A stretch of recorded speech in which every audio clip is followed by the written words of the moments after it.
Every once in a while, I will get a comment like this. No offense, but this coming from a white man is pretty ironic and insulting. This is referring to my review of The Ballad of Black Tom by Victor Laval. And I'll agree, there's probably some nuance, there's probably some subtleties that I didn't grasp because of my differences relating to the protagonist. However, I have a hypothesis.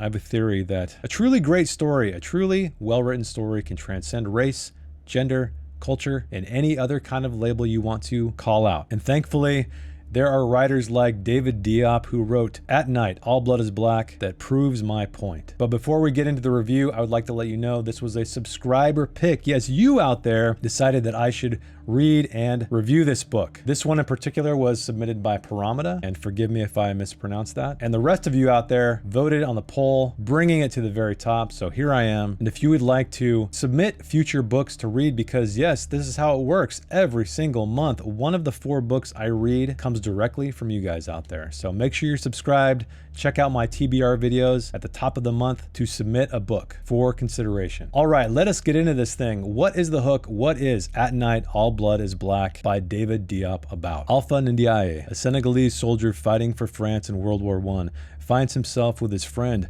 Mandemba dying in his arms. The inability to give him the mercy killing he deserves drives Alpha to madness, haunting him to the battlefield and beyond. Well, let us begin with character. Now, this is a first-person, very intimate POV story about a man driven to madness. So right off the bat, we have an unreliable narrator who is losing his mind throughout the course of the story, and we are thrust into the story immediately. The very first line, he's holding his friend in his arms who's dying, and he just must give him a mercy killing, but he can't bring himself to do it. So he flees in shame through the mud and the trenches and the blood to return to his unit. So what does Alpha do after this? Well, he goes on kind of a suicidal mission. He crosses over in enemy lines, starts severing hands, brings them back as talismans. And at first, the French soldiers admire him, they respect him, but after he brings back 7 hands, they start to fear him, and he's almost looked at like a demon. And so then he's relegated to the back. So hopefully with that brief description, you can see the characterization at work here. We start with an individual who is full of shame and guilt, and he tries to atone for his sins. And in the beginning, he is rewarded for it, but then he is relegated back into the mud, back into the darkness, back to the back of the line. So poor Alpha, he just can't win. And so as the madness intensifies, he almost deifies himself. He refers to himself as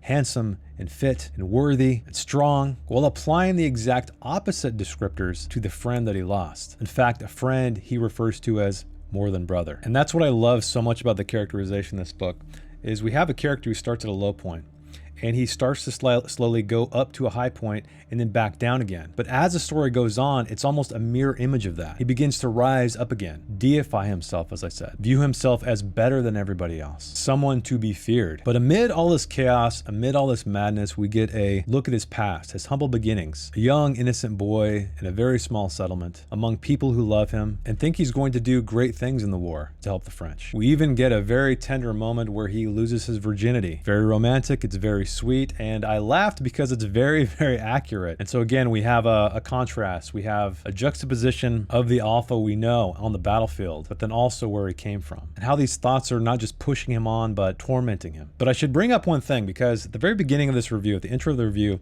I talked about how David Diop helped me get it. Helped me, being a blue-eyed white man, understand this African man's plight. And speaking of blue eyes, that's exactly what was the tipping point for me. So Alpha, being an African man, he is surrounded by blue eyes. The Germans on the enemy side, the French on the other side. And he sees them as evil, as icy, as scary. Not only does he describe them looking at him, judging him, they're almost monster-like in a way. And the repetition of this really hit home for me, because let's take it to the realm of horror.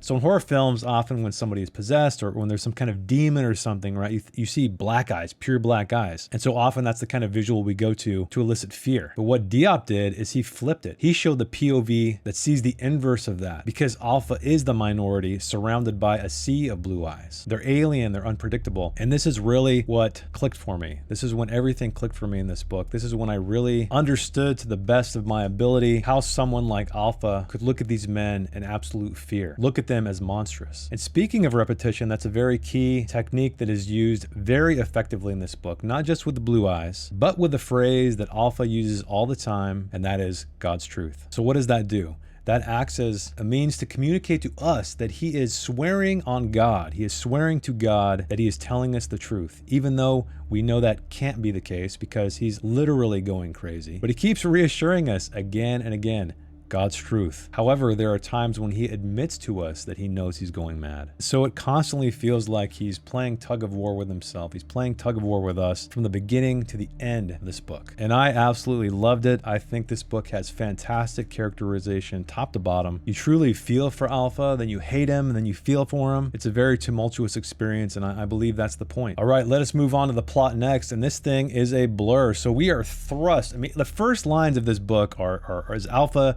sitting there with his friend, bleeding out in his arms, contemplating, hoping that he's going to be able to kill him, to put him out of his misery. And it does not let up, ever. There are brief moments where we go back into the past, we see these quiet moments, but while he's on the battlefield, man, you just are there the entire time. You feel the cold, you feel the blood, you feel the pain, you feel the mud, crawling through these trenches, getting snagged on barbed wire, carrying back these hands as trophies, seeing these horrific blue eyes. It's such a beautiful mess. It doesn't feel like it's linear to any degree. It is, but it's very reminiscent, in my opinion, of Born on the 4th of July, because the way that novel was constructed was very chaotic. It was very non-linear. And because this book is set up in a similar way, it just adds to the confusion, it adds to the madness, it adds to the characterization. It's just this big, terrible ball of bleak awesomeness. We see a man who starts out as fragile and innocent and turns into a monster, then turns back into someone we can empathize with, and then turns back all over again. And the ending, it's kind of vague. I think you can see what's being implied there, but because we are experiencing this through the mind of Alpha, it's as muddy as the trenches he has to crawl through. Which brings us to the writing itself, or as I like to call it, the cinematography of the novel. Let me first say that this is a very short novel. I think it's only maybe 150 pages long. Anyway, it's under 200 pages,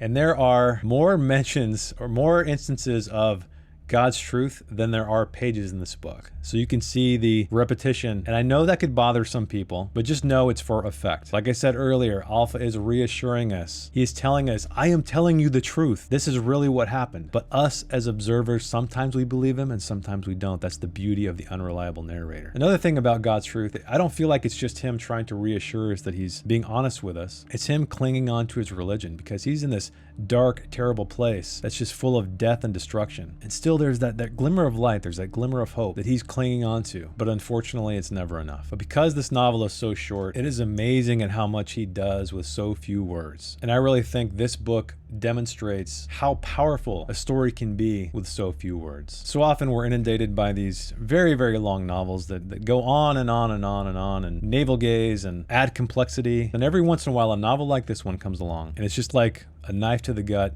It's like a bullet in the head. It reminds us that sometimes brevity is the best tool for an effective story, which is why I'm going to give At Night, All Blood is Black by David Diop an 8.5 out of 10. A novel that starts in high gear and never lets up, full of beautifully bleak characterization that says so much with so few words, and a plot that is chaotic and dark as the protagonist's mind, with writing that is the literal rantings of a madman, painting a visceral world that we can experience with all of our senses. Highly recommend this book. This one came out of nowhere. Thank you guys so much out there for voting on this one. Paramita, thank you again for suggesting it. I think you know my taste, but it's bleak, it's bloody, it's beautiful in all the best ways. It's a tragic, tragic story of a man who started with peaceful, humble beginnings and got thrown into hell. But that's it for the review.